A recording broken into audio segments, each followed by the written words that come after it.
Welcome to the Brain Dump, where we study the psychology of success. Join us as we probe the habits, rituals, and routines of top-performing artists, entrepreneurs, authors, athletes, and more to uncover the timeless principles we can all use to take our lives to the next level. Are you ready to plunge the grunge that's been gunking up your mind's eye? Great, then let's get to it. Guys, welcome back to the Brain Dump. Man, guys, I'm excited today.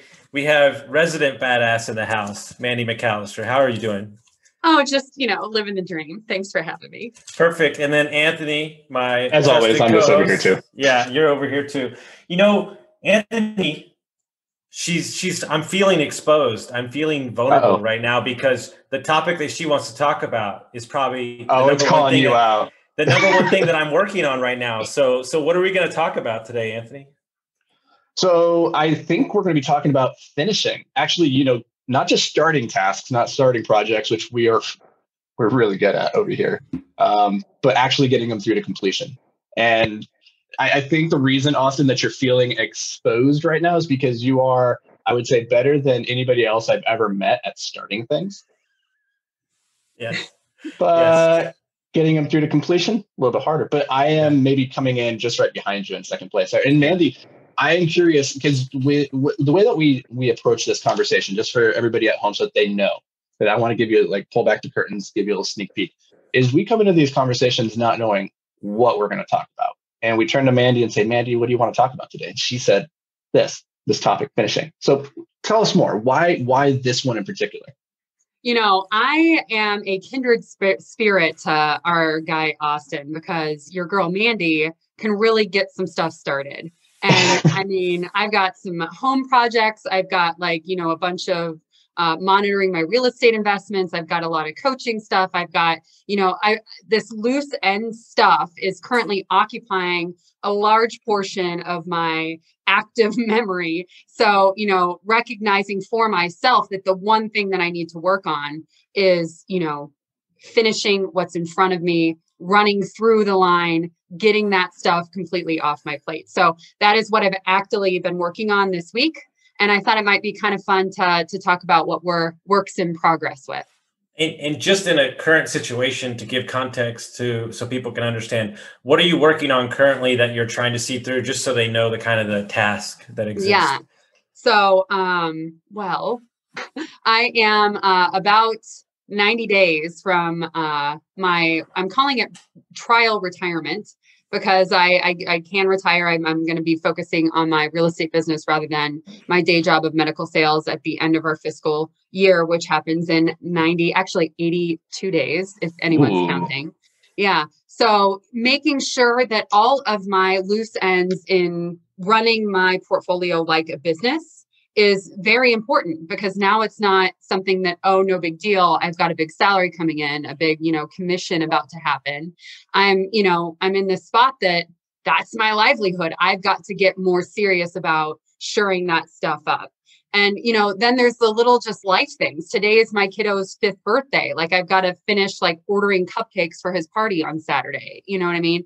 And I've got a bunch of home projects that, the stairs, there's no cap on the end of the stairs, and I've got to figure that stuff out. So there's just a number of items, just random access memory in my business, in my life, all of those things that I've got to just get across the finish line. So what are we doing then? Because one of the things, Austin, you mentioned, I can't remember who it was. He says this thing about taking on projects. It's either a heck yeah or it's a heck no. Yeah. Mm-hmm. And when you have all these projects kind of percolating in the back of your mind, I'm guessing there's a bunch of these open loops that you're like, not super psyched to do that, but it kind of has to get done. How do we go about clearing those off of the table so that we can actually focus our time and energy on the things that we want to be spending our time and energy on? Well, I think ultimately what I've noticed, especially from my coaching calls yesterday, is that I'm getting my clients to focus on a simplified level of importance. The to-do list is never going to get done. Mm-hmm. We make it way too complicated. We got to get YouTube. We got to do marketing. We need a logo. We need all this shit. Yeah, but do you really need all that stuff to do a business? No, you can let the business create the need. The to-do list is never going to get done. So what's the important, simple things that we can get done? I'll tell you the story. Story changed my life. My mentor told me it was the most awkward conversation he ever had with his mentor. And he said he was 21. He said, he looked at him dead in the face and said, "You're a deadbeat dad." And he goes, "Whoa, hold on." Ouch. He goes, I'm not even a father. What the hell are you talking about? He goes, "You have half pregnant ideas all over town." And he says, none of them have come to fruition. And I am the king at the ideas. But what my mentor brought up to me 3 weeks ago is when you don't close, when you don't finish, the true players, the true people that get things done see you as a non-closer and they don't want to work with you. And so you need to lead by results. You need to lead by actually executing, and you only need to flap your gums. A lot of people, especially in the social media world, talk about what we're going to do instead of what we've done. And so I'm learning while we're rebuilding my website, I only need to put on there what I've accomplished and what I've done, not what I'm going to do. So I'll say to that, I went all the way down the Tony Robbins rabbit hole over the last couple of years. And one thing in his kind of planning method is to think in outcomes. So much like results, Austin was right? saying, exactly. So you've got this to-do list of 8,000 things, but what's the result that you need to bring? Yeah, you can do YouTube, you can do a mailer, you can do XYZ. What you need is to inform this core group of people something, or make these people feel a thing. So that really helps remove a lot of things from that to-do list. And for me personally, in order to really get stuff to be sure to happen, automation has been huge in my life with all of these different plates I've got spinning. So, one thing that I think I'm doing right in the direction of this idea of finish is, what can I make happen automatically to, I call, outsmart myself on a regular basis. I love that idea of trying to outsmart yourself through automation. That's brilliant. And what you're talking about there with Tony Robbins is absolutely fundamental, people. It's not about the to-do list. You can create this wild to-do list. I have a pretty crazy to-do list myself over here. But at the end of the day, you're just going to be checking boxes. And if they're not aligned with the result or the outcome, then what's the point of doing the thing? And this gets to the Eisenhower matrix. If you guys, I'm going to paint you a mental picture. So go ahead and everybody just close your eyes at home. Not if you're driving, just, keep your eyes on the road and just do it in your brain. I want you to imagine a graph. Everybody loves graphs. So on the vertical axis, we have things that are important. And on the horizontal axis, we have things that are urgent. Now, if we were to plot out to the very far right on the urgency axis and go all the way top on the importance axis, then we have things that are both important and urgent. That's quadrant one. Those are things that we call most important. Those things have to get done because there's a deadline and they're wildly important. So we're going to get those things done. We typically don't have to worry too much about those things because they have a way of kind of always getting done because they are so wildly important with a time crunch and importance. But if we move to quadrant two, which is just a little bit left and a little bit closer to the 0 point on our urgency axis, but still wildly important. So now we have they're important, but not necessarily very urgent. These are what we call wildly important goals, things that if you don't do them right now, it's not the end of the world. This is like, if you don't brush your teeth, it's not going to kill you tomorrow. But in 20 years from now, when you have no teeth, you're going to be in kind of in a bad situation, right? So if we think about quadrant one, these things that are wildly important and also wildly urgent, that's like eating every day. You're going to eat. You don't really have to put that onto the calendar. It's going to take care of itself. But those things in quadrant two, those things that are important, but they're not necessarily urgent, they have a way of getting put off, and either never getting done or only getting done when they finally graduate to becoming urgent. And then we don't have the ability to do them necessarily very well. So I want you guys to be thinking in those terms of like, is this wildly important? Is it the most important? And if it's not even important or urgent, just don't do it. Just get it off the table entirely. Just put it out there and just throw it away. Because I was listening to Aubrey Marcus talk to Ed Milet, and he says, we create these scenarios in our head where we have to do these things. And he said, everything in life is a choice. He says, if you want to not eat, that's a choice. You'll die, but it's a choice. If you want to not drink water, that's a choice and you'll die, but it's still a choice. And so I'll call myself out, right? So everybody knows that we didn't have power last week in Texas and I had to cancel, 15 podcasts, 6 meetings. And I tried to fight it for 3 fucking days, right? I'm going to make it happen. I'm going to make it happen. Everybody was very okay with rescheduling. They totally understood where I was. But there's a responsibility that I feel to knock those things off the bandwidth of my mind so I can move on to the next thing, because I'm a mover, I'm a builder. And so by moving those 2 weeks later and stacking that week, it's putting me back to the expectations of my schedule that I had lined out already.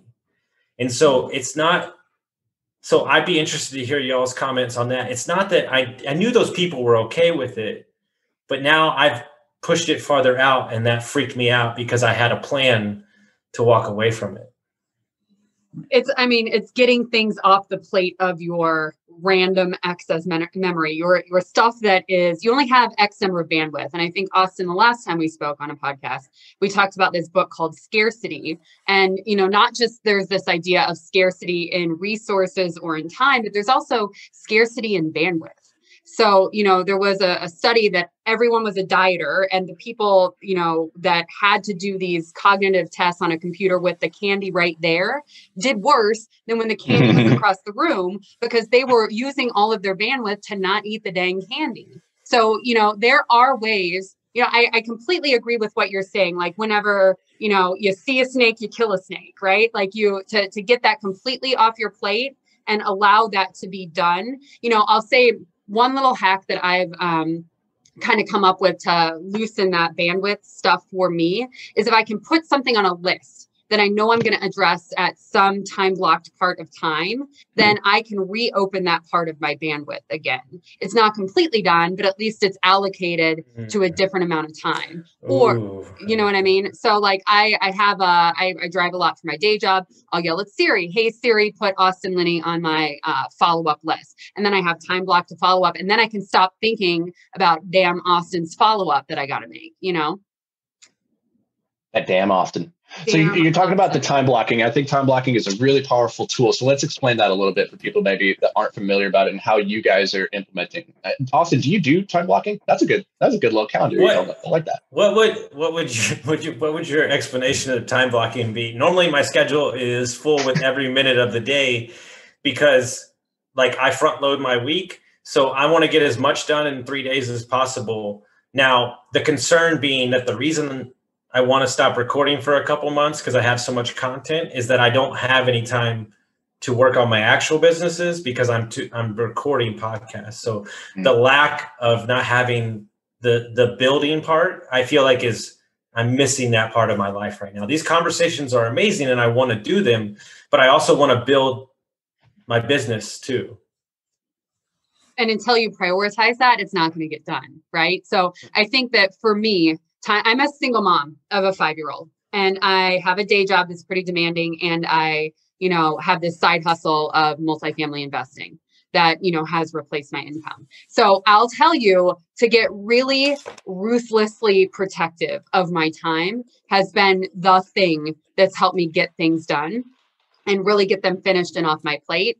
What I'll say in terms of time blocking, every single Sunday I sit down and I look at like you were talking about, the urgent, important things that I have to do right now. Like I think of them in my brain, like that's the crying baby. Like that is something that has to happen right now, and then there's the important, but maybe I can put off, I got to go to the gym type classification of things. Then I try to group them together because I was really informed by this book, Deep Work. I don't know if we've talked about it before, but it really helped me shape how I deal with my days, that the more cognitively deep you can go into a task instead of switching back and forth, that's how you really get effective with your time. And if you can group together stuff that is very, very similar, then you're not like coming up for air and having to figure out how to go back down into that deep work zone. So I time block follow-ups. I time block, spreadsheet stuff. I am worthless if I look at a spreadsheet at friggin' 8 p.m., you guys. You do not want to do a deal that I've underwritten at 8 p.m., So I need to put that in a time where my bandwidth is not so scarce that I can really, really focus and get that finished in a shorter amount of time. You just posted about this yesterday, didn't you, Anthony? this exact topic. Did I? Yeah, well, I lose track. No, but basically it's the truth, and I'll let you jump in here, but we have more bandwidth in the morning time to handle harder tasks, right? Yeah, do the hard thing first.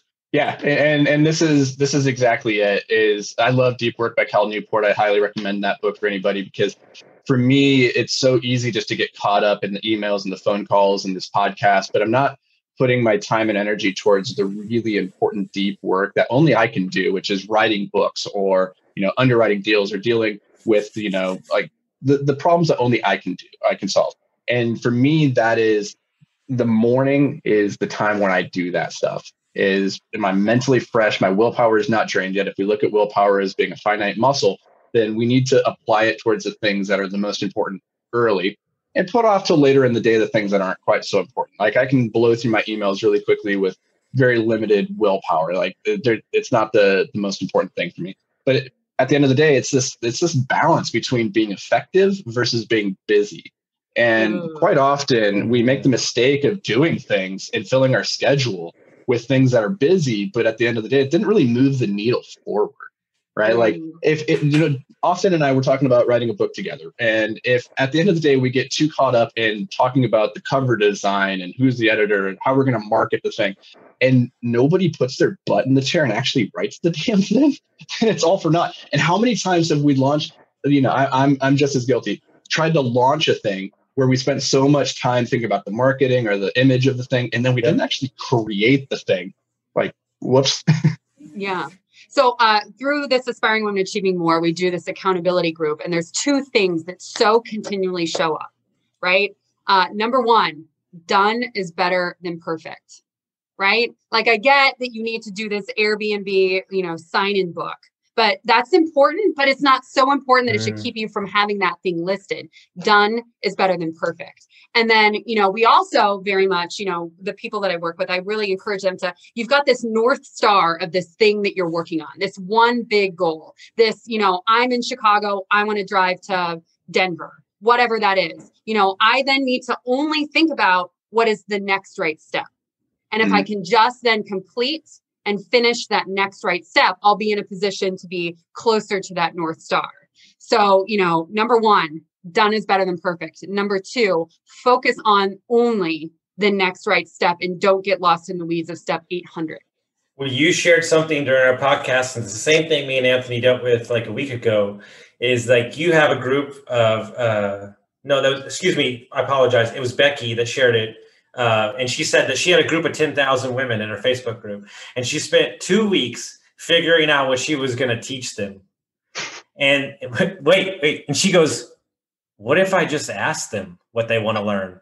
Right. And so she asked them and got all the answers she needed. It's the same thing that we're doing. We're building out a course right now. We and him spent 45 minutes, like trying to visualize what they need, or like their needs are our needs.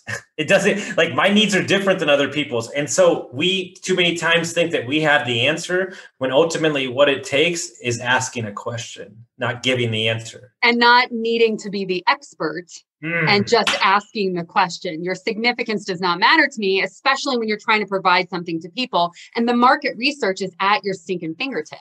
You know what I mean? Like just ask the dang question. So I was talking to someone who wanted to start making short YouTube videos to inform people of whatever thing he was working on. I'm like, all right, cool, neat. Have you looked on YouTube at the other guys doing this? And you know what? Something cool about YouTube, you can sort by number of views from that big time expert, and you can write down like the top 10, subjects. And then you just do a little talk on those top 10 subjects. And, basically that market research of people really wanted to hear and click on that exists. Why are you trying to recreate the wheel?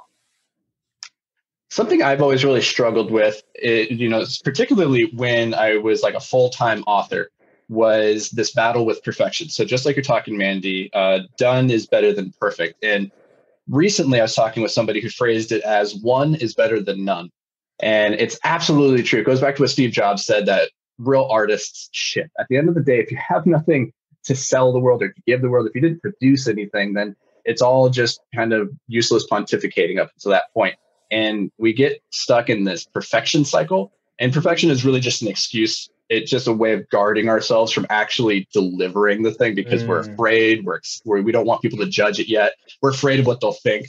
And so this idea, one is better than none. If you don't have anything to give the world, well, you're still just sitting there spinning your wheels. So get that one thing done and put it out there. And then this other thing that you guys mentioned, and it's so true. If you want better answers, you have to ask better questions. And it's out there. The questions are so easy to ask right now. With social media, we have access to billions of humans. With Google and YouTube, we have the ability to go and look at, like, how are people searching?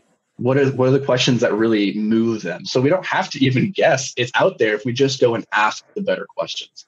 Well, something I study is art, like meaning painting or like writing a book. Like, I study aspects of that separate from that. And what I've realized, one of my favorite books is Big Magic. She wrote Eat, Pray, Love. It's an amazing book. Anybody that's struggling they're stuck in a rut, I make them read this and they're like, why the hell am I reading about this? I want to learn about multifamily. And I'm like, because I'm going to get your head out of the space. And what she talks about is that you don't own anything. You don't own an idea. You don't own a thought. You don't own a picture. You don't own anything. It moves through you. And if you choose to not act on it because of you want to be perfect, then it will move on to somebody else. And so when the moment strikes you, and I write a post on Instagram or Facebook in a conscious thought, and people bastardize me for my grammar, I'm like, hey guys, it's just a string of thought. I don't have an Oxford degree. And so I've had to remove my ego from the execution of the thought and just let the thought move through me, write it down, and then share it, and it'll be what it'll be. So I think especially, this idea of perfectionism is something we talk a whole lot about in Aspiring Women, because I think largely women who end up being very high performing adults were perfect little girls who sat still and did everything they were supposed to do and blah, blah, blah, right? So the perfectionism is really just a flavor of fear. And that the courage to go outside of that fear, especially when you're in this box of, I do everything perfect. I always got straight A's. Everything was exactly how it should be. I have this idea in the back of my head that if I ever give a TED Talk, the title would be How to Be Perfect, because, and kind of the crux of it is there's 7 billion people in this world. And if you are always trying to measure your worth, your perfection from everyone else's yardstick, then statistically speaking, there ain't no way you're ever going to be perfect in all 7 billion yardsticks. But the way to then become perfect, if that's what you're interested in doing, is to understand your own and to get really clear on exactly what matters to you and what your yardstick measure is, and then do that perfectly. So, to step outside of that fear is a really scary thing unless you reframe it of what's fulfilling in your life. Perfectionism is a product of fear. There's something about that idea, Mandy, that you just shared that's like so powerful, but it's absolutely true. And if you do ever give that TED Talk, I want to go after you, because I want to give the TED Talk How Not to Be Perfect. Because I think, like, between the two of us, we could get people closer to either perfect or not really.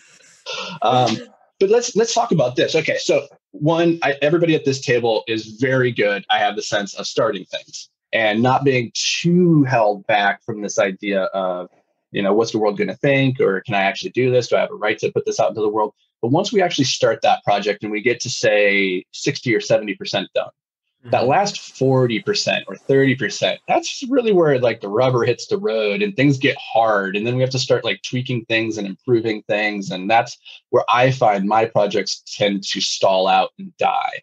What do we do to get through that graveyard period where it's like, the initial motivation and excitement has kind of worn off. I'm starting to get tired of this topic. I'm falling out of love with this product, and I don't really want to deal with it anymore. But now I'm in this no man's land, and I have to push through. What do I do? Well, I'll pose this to you. Is it the reason that happens is because we value being the white knight? We value being the one to have the idea, to start the thing, to get everybody excited. And once we remove ourselves as the hero and the monotony sets in of actually seeing it through, we're not the white knight anymore. And we have to actually do the work. Andy Frisella talks about this all the time. as an entrepreneur and a top tier investor, you have to fall in love with the mundane. Right. Because in the mundane, that's where everything happens. That's where the actual work gets done. And I interviewed a venture capitalist guy the other day who does industrial investing. And he said, Austin, the true key to making money and being happy and vice versa and just having a great life is being as far away from the show as possible. He said, you don't want to be where the customers are. You want to be back over here because you get to dictate your life because you're not on stage. Right. And I think what I've realized through all the investing books that I've read, the behavioral books, the book I'm reading right now, Switch, which you recommended. So is that the way we view ourselves as special. I think I dreamed of having an idea and being the guy that everybody followed behind. And then when that idea doesn't suit me anymore, or I don't feel that validation on that idea, then it's time to move off to the other one. Because the actual thing that I fell in love with, now that I'm saying out loud, is the process of starting, not finishing. Mm.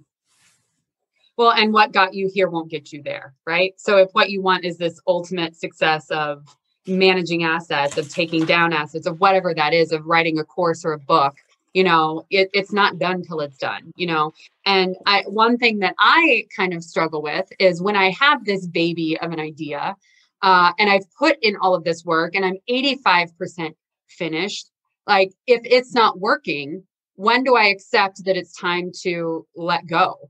Like the idea of Scrum, like that's another book that is fantastic, like when to fail fast and learn from that and then sculpt whatever's next on top of it. So, when is it worth committing to the mundane and when is it worth letting go? And how do you guys then make that decision? That's a super hard one.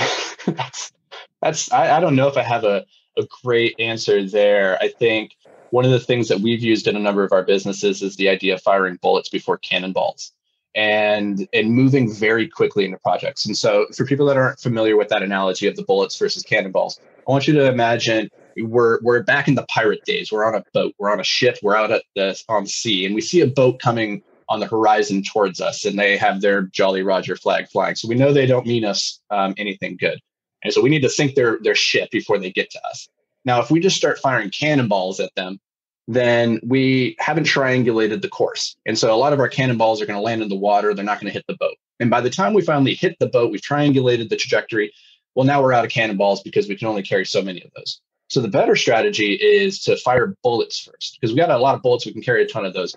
Triangulate the trajectory. And then once we've hit the boat and we know how to hit it, now we fire cannonballs. And so in business, the way this manifests is we fire bullets. We move really quickly at projects, at a market or a product or a service or at a customer base. And we just prove the concept in the smallest way possible. So the minimum viable product. Get it out there and see if you can hit the thing. And if you can hit the thing, okay, now it's time to go big towards the thing. And when you go with this mindset, it allows you to fail quickly and pivot and say, okay, well, let's scrap that idea. It turns out we're not very good at delivering that product, that service to that market. And then you can pivot, or you can say, oh, that was actually pretty close. Let's just make a tweak. And once you make that tweak, then you can start going bigger towards it. But it comes back to this idea that Austin, you were touching on there, was that we look at visionaries in a particular way. I've always kind of laughed at people who put visionary in their bios, like I'm a visionary. Like, what's that really mean? Like more and like cooler is if somebody gave me a bio that says I'm an executioner. Like I get things done. Like I'm like, whoa, I'd hire that guy. Like he's an executioner. Okay. But visionary, like, yeah, we look at the people who have those $1 million ideas and like think, oh, that's really cool. But if you can't execute it, what's the point? Like you're just a guy over there in the corner with an idea. And at a certain point, you can only be the guy with an idea for so long with nothing to back it up before people start to kind of write you off as being like just an idea person or kind of fluffy. I mean, I totally agree. It's because especially, in this multifamily world, so many people will talk and never pull a trigger, and it's in the action where the real learning happens. So, I completely agree. A visionary. But also in the multifamily space, because y'all are both in it, don't you agree that the act of closing regardless of the unit amount or dollar amount, signifies more on the table than any cash flow that you will get, because with closing, people see you as that and then move more deals to you. And the momentum from that begets the things that you dreamed of. I mean, it's for the deal, or the rule of the first deal, right? Like I can tell you, having closed on a 53 unit in a new market, Indianapolis, in September, holy cow, we were the pretty girl at the dance. Like we got everybody's first look of a deal for we're still getting that. And we're able to see stuff that we weren't able to see before, because, we're for real, we're going to put our money where our mouth is, and we are going to finish, we are going to close, and we are not going to be silly in the process. So I think, you can say a lot of words, but its action speaks louder in every way. Yeah, I don't know, Austin. When I'm thinking about that in the closing, I think we put so much emphasis on getting things closed. And you hear people say you make money when you buy, but that's not really technically true. You have to go and you have to operate the deal. You have to execute. And it's once you've successfully executed the business plan that, that's when you make your money. And so for me, it's so easy because the closing is visible. We can point to it. People see it and they go, oh, they closed that deal. But nobody really sees the execution. They don't see behind the scenes. And maybe the investors do. If you're, syndicating it, they're going to look and be like, these returns kind of suck. Like, I don't know about this. So you're not executing very well. So, but this is the same with projects. It's one thing to tell the world, hey, I'm going to write a new book. And it's a whole other thing to actually sit down every day and create that thing. And it takes a really long time to create it and then put it out in front of the world. So I'm still trying to figure out, and if we can get to this place of making this tactical for the listeners of okay, I'm in that murky middle where things feel ugly. I feel alone. I feel, I can almost see the light at the end of the tunnel, but I'm not quite there yet. And I don't really want to tell people about this yet, because now I'm starting to feel like maybe I'm not going to complete this. What do we do to actually guard against all those things in our life that come in and start getting in the way of reaching completion? Well, I think that the first thing you have to do is be careful what new task you take on when you're in the act of closing, because anything that distracts you from the focus of said task is going to move off energy that you're taking away from finishing and closing the deal. Yes, I love that. Yeah, saying no is a way of saying yes to something else, right? Mm-hmm. And that's the hardest thing, right? Is to figure out what to weed out. And for me, whenever anything feels murky, I go back to my basics. What is my next right step? What is the, the Gary Keller one thing book? What is the one thing I can do right now that everything else becomes easier or unnecessary? And can I get that done in a very short time frame? And 12-week year thinking, right? If I think it's going to take me a whole year to do whatever messy middle thing, can I compress it? If I wanted to get to Mars next month, how would I go about it?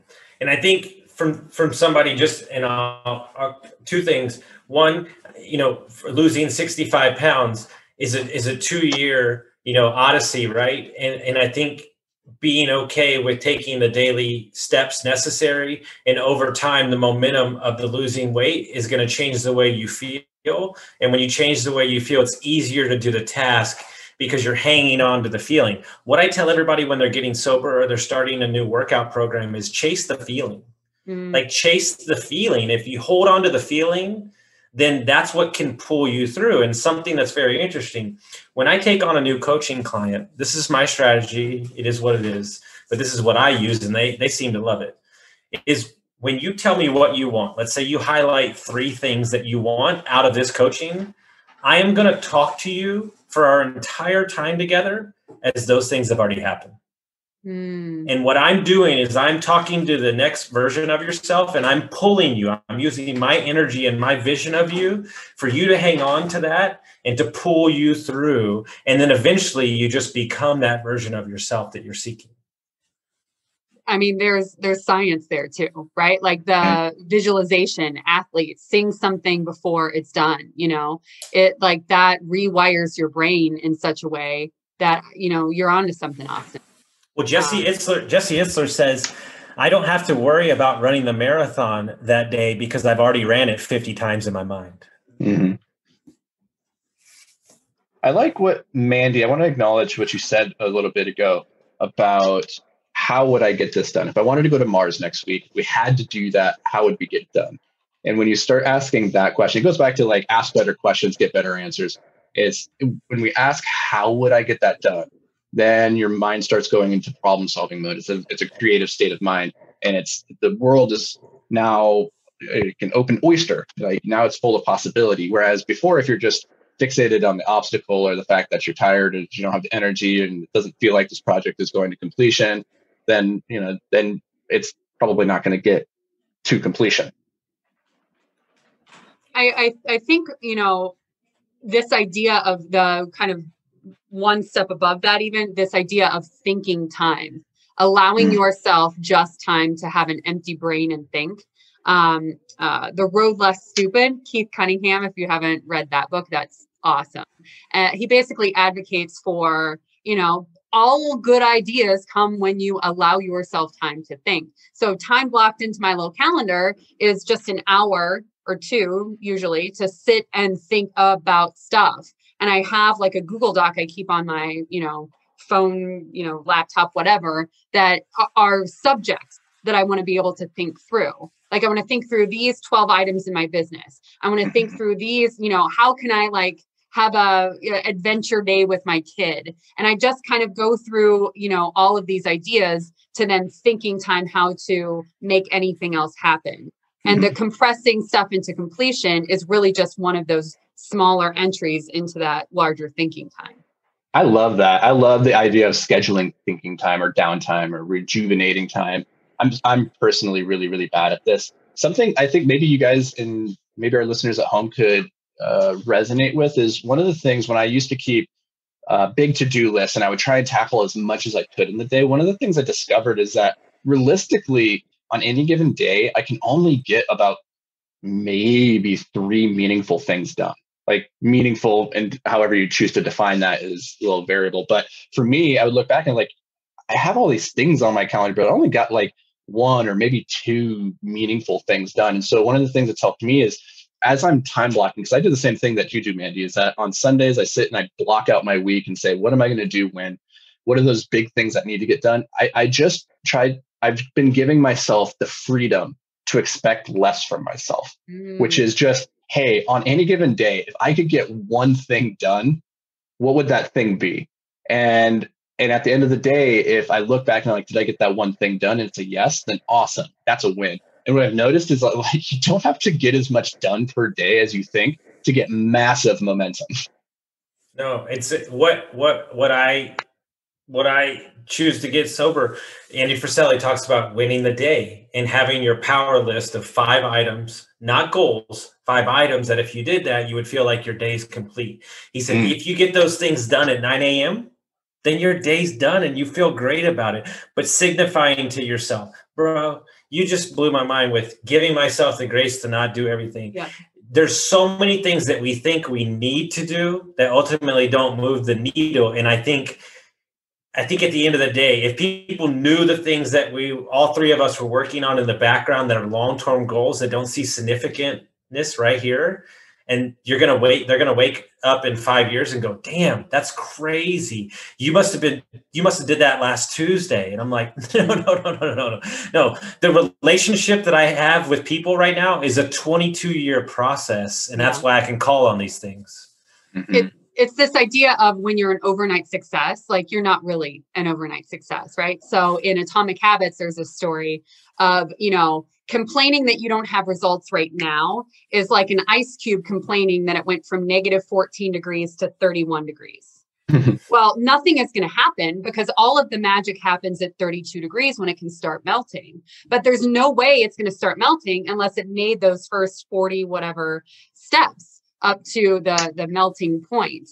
So, to honor and celebrate, because, progress equals happiness. If you're improving by one little bit, 1% per day, I told you I went all the way down the Tony Robbins rabbit hole. This concept of 2 millimeters, a 2 millimeter shift in your, vantage point, in your anything, in a 2 millimeter growth in any day matters so much to me that I tattooed 2 millimeters on the wrist as a reminder. No kidding. Yeah. Right. So, it's just a little bit more every day compounds on itself. So completely agree, Austin. Well, go ahead and break it down, Anthony. You know what you're going to say, because I've told it to everybody. So do it. I go into that all the time. I'm gonna leave that one, but I want to point out like this idea that there's 10 years of hard work behind every overnight success, and tying into like that ice cube idea. The analogy we were just using, I think, on the episode before this is that of unlocking a safe, and how you can put in the first 3 or 4 numbers of the safe and nothing's going to happen. The door doesn't open. Doesn't mean that you put in the wrong numbers.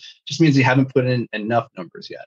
And when you finally put in like that 5th or that 6th number that ultimately unlocks the whole safe, boom, now you're in. And so it's like success, it just hits this inflection point quite often where everything up to that moment feels wasted, but it was absolutely necessary to get you to where you're going. And I think, Austin, what you wanted me to talk about there was probably the +1 concept. Is that right? It's okay, because I want to share this because this is a real thing, and this is me being vulnerable.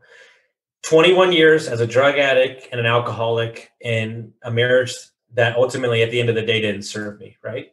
And so I'm 38 now, 2 years and 1 month sober, surrounded by the right people with the right mentors and the right coach at 38.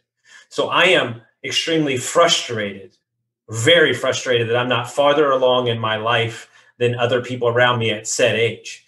And my coach brought this up to me, but you've only been doing it right for like 2 years. He goes, if you had your 20 years of alcoholism and drug addiction on a scale and you had your 2 years, then they don't even match. So how the fuck are you going to look in 20 years doing it right, surrounded by the right people, and how much momentum can you gain?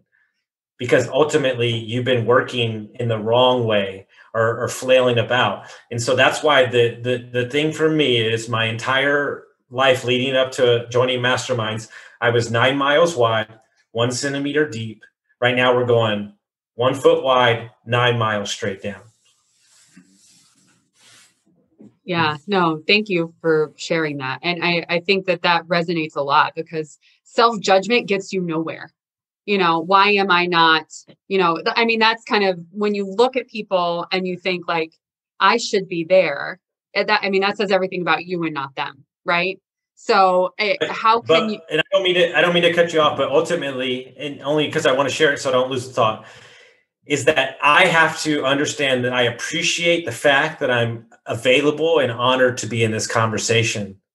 And that's the paradigm shift. Exactly. And how can I model that thing that I want? How can I, like we were talking about market research, to make this concept of finishing my accomplishments or my forward movement even more fast, I think that involving yourself in the right groups, being around people who think bigger than you is, it matters so much. So for me, you've got 2 arms, right? This idea, you've got 2 arms, one to pull other people up and one to pull yourself up. And I identified like a year ago, I was doing a lot of pulling other people up, but I wasn't spending enough time, surrounding myself with people who were steps and steps and steps ahead of where I'm at now, that I can model where they're at. So I started involving myself in groups like that. And now I see so much more momentum in the direction of where I want to go. Mm-hmm. Mandy, that idea of like we have 1 arm to reach up and 1 to pull up it's powerful. It's powerful. And the way that I liken it is to the difference of a bucket full of crabs versus a barrel full of monkeys. And I think that is self-explanatory enough. I won't even. No, okay, so let's unpack this a little bit. So the bucket of crabs. If you put a bunch of crabs into a bucket, they all just kind of crawl around and they try to get out of the bucket. But as they're trying to crawl out, the other crabs are all reaching up and just kind of pinching and pulling. And so as the crabs try to get out, the other crabs are pulling them back in. And that's the scenario that most people find themselves in life. Is you're surrounded with crabs, people who are pulling you back down to their level because that's just where they're at in life. And so as you're trying to improve your scenario, they see that and they try to pull you back because they don't want you to leave them behind. Now, the contrast of that is that you could put yourself into a barrel full of monkeys. And if you remember that game as a kid, like the monkeys, one arm was up and then the other arm was down. And the whole thing was that they connect to each other. So as one monkey's climbing up and out, he's reaching down and grabbing up his buddy. So you can either put yourself into a bucket full of crabs, or you can put yourself into a barrel full of monkeys. And it's all about the environment that you're surrounding yourself and the people that you put around you. If they are above you and helping and pulling you and encouraging you, then your life is just going to accelerate so much quicker. Things get so much easier. But if you're in an environment where everybody's just trying to pull you down, well, you're never going to get out of that bucket. So step one is get yourself into the right bucket or barrel. Austin, which are you in? That's really huge, you know? No, one of the things I heard is that at every point in your life, you have to be mentoring somebody and somebody has to be mentoring you. You have to be pulling and pushing. And here's what's interesting. I'll give a leg up to my girlfriend on this. She says she laughs at all the dumb stuff that people do in gyms, all these stupid programs, when ultimately all you need in life is to push and pull when you work out. Yep. Pull something forward, push something out. That's the only workout you need. It's the same concept in life as general. Be pulling somebody and being pushed by somebody else. I love it. So guys, this has been a fantastic conversation. No, definitely not. Yeah. But we're getting to the top of the hour, so I want to respect your time, Mandy, and I really appreciate you taking the time to join us and give us some insights into like how you're approaching getting a lot done with 82 days left until semi-retirement? Who's counting now, Anthony? I have it on my calendar. I'm putting it in there. Something we're going to do is I want to do a Facebook Live the day that you're done. Ooh, and I want to catch raw emotion of, here's the thing. Either fear or elation, no, which is no, extreme excitement and also scared shitless at the same time. Yeah, it's a perfect dichotomy. My palms are sweating.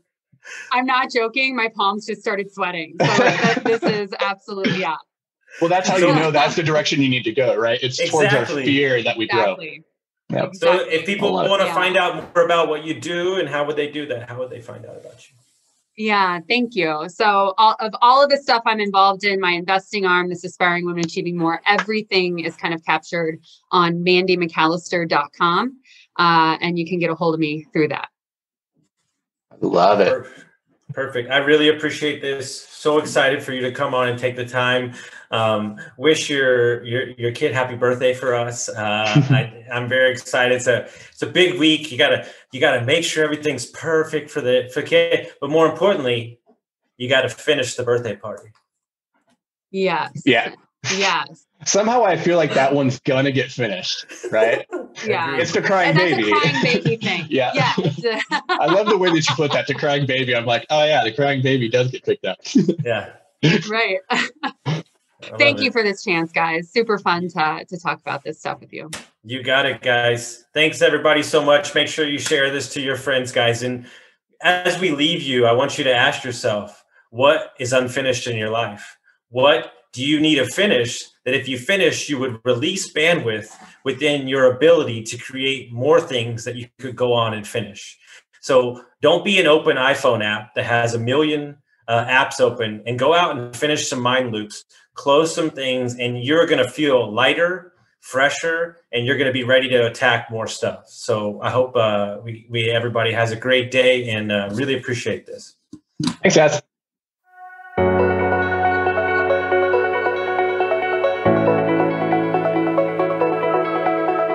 Thanks for joining us here at the Brain Dump. Now, before you go, it's important to solidify what you've learned here today by taking action. If all you do is listen, then you're only going to retain a small amount of the information you consumed here today. So take a quick moment to really lock in any key insights, tidbits, or pieces of wisdom that you want to carry with you into the future. You can do this by heading over to iTunes and leaving a review with your top 3 takeaways from this episode. If you've already left a review, first, thank you so much. Second, it's time to start a Brain Dump journal. It doesn't have to be fancy, just a slip of paper will do, where you can record a couple quick thoughts from each episode. Science shows this is one of the best ways to ensure long-term retention of new information. And finally, if you've got a brother, a sister, a coworker, or a best friend that you think would benefit from this episode, do them and us a favor and share with them this episode. Your support, as always, means the world to us.